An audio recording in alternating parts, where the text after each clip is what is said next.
Pitik Kite Festival merupakan program rutin yang diselenggarakan Seke Truna Setia Remaja. Kegiatan yang diselenggarakan ini sudah memasuki tahap kelima. Lomba ini diikuti ratusan kelompok pecinta layang-layang dari berbagai daerah di Bali seperti Denpasar, Bandung, Gianyar, Bangli, dan Tabanan. Menurut Ketua Panitia Pitik Kite Festival Surya Adiwijaya, kegiatan yang diselenggarakan setiap tahun ini diharapkan dapat menjadi wadah generasi muda untuk berkreasi.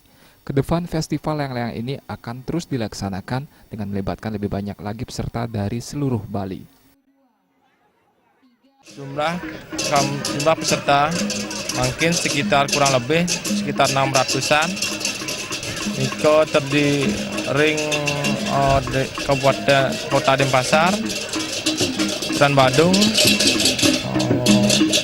Gianyar, Tabanan.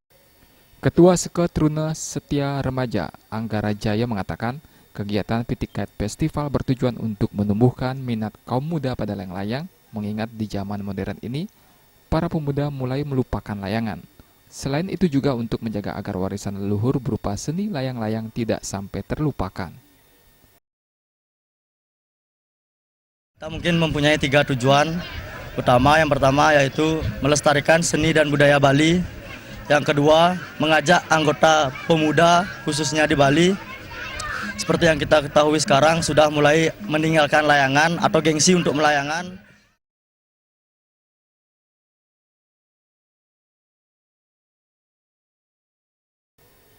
Pemenang pada lomba layang-layang ini akan mendapatkan hadiah berupa piala, piagam, serta uang pembinaan.